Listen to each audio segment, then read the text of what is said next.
Google account of Redmi Note 13. I'm gonna show you on how to bypass this FRP. This is Hyper OS. So just follow step by step. Xiaomi Hyper OS latest version. So first you need to connect into the Wi-Fi and eject the SIM tray. After ejection tray, put a SIM card with a PIN code. So just put a PIN code into the SIM card. How to put a PIN code in the SIM card, just visit on the description. So tap emergency call and dial 911, and then after that tap the finding location, again 911, call, and then tap this location appeared in your screen. Just tap.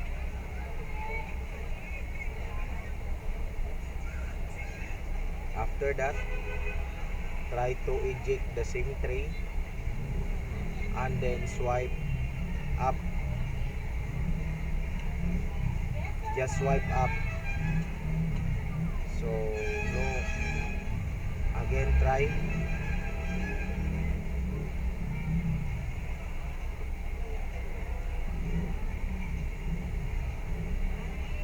Tap the location and then eject the SIM card. Swipe up. So we are now in the maps. So success, it should be like this. The screen should be like this. So just tap skip. Skip. And then type this. Isitan.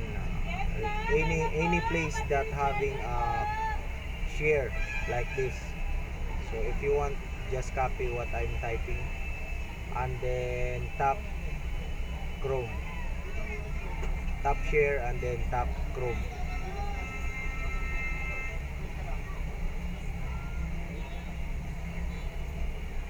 Not functioning, so tap share me. So Chrome is not functioning, that's why we're gonna choose share me. Next, allow, and we're gonna use another Android phone.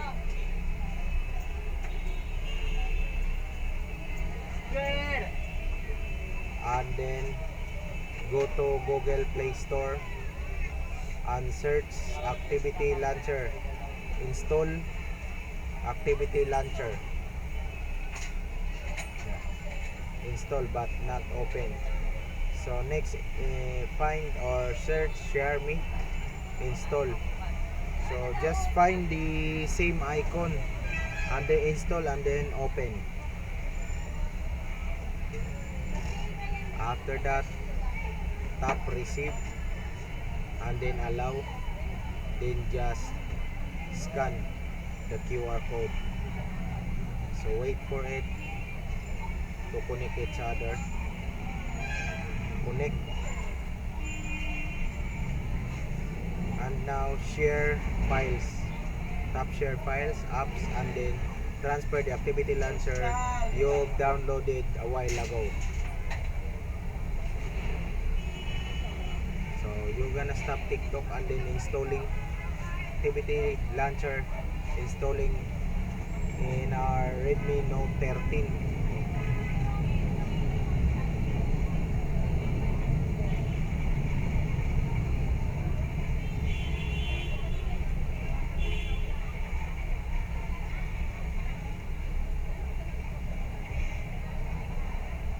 So as you can see, the app is not installing.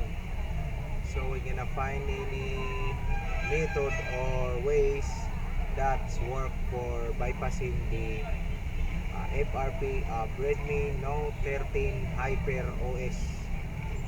So again, we're gonna tap share Chrome. Chrome is not working. So we're gonna tap Gmail, mail, skip. So here, take me to Gmail. Need to select back. So not the method we're gonna use. So we're gonna find again top share. We're gonna try the messages, top messages, and then 911, and then erase this and then type www. Make sure that you type correctly, then send, then tap the restart button, and then we are now on YouTube. So tap this icon, settings, about, and then YouTube terms of service.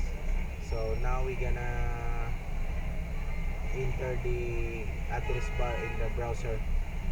So Chrome now is working.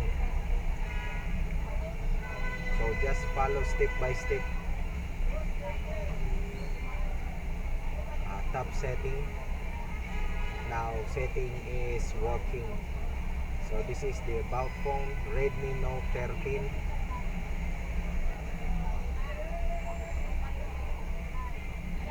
And then additional settings, just find the accessibility, then accessibility menu, allow or enable. So after enable that, back and find the second space.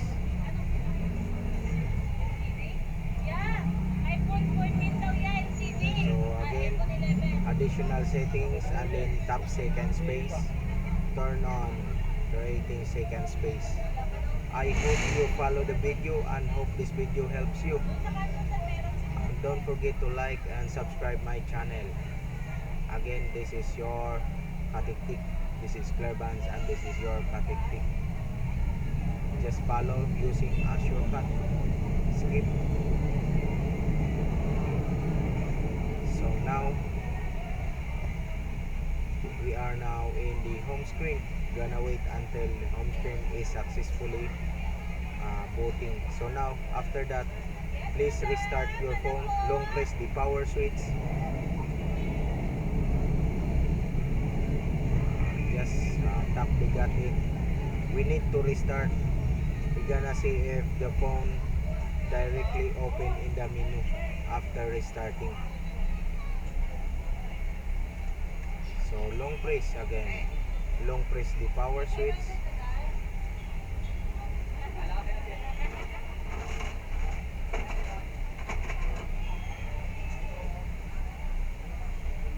long press the power switch. At here, swipe down to reboot Hyper OS Redmi Note 13 FRP bypass. So we're gonna wait for at least 2 to 5 minutes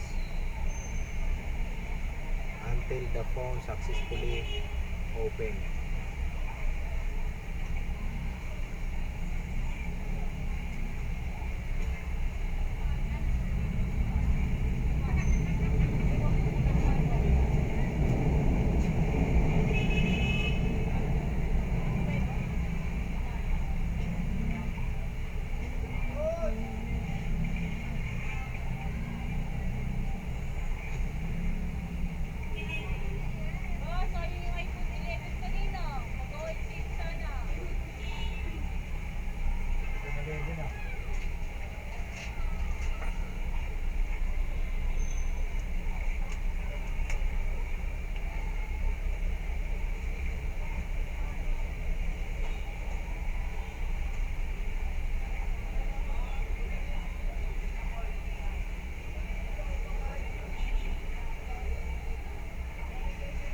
So now phone is successfully open.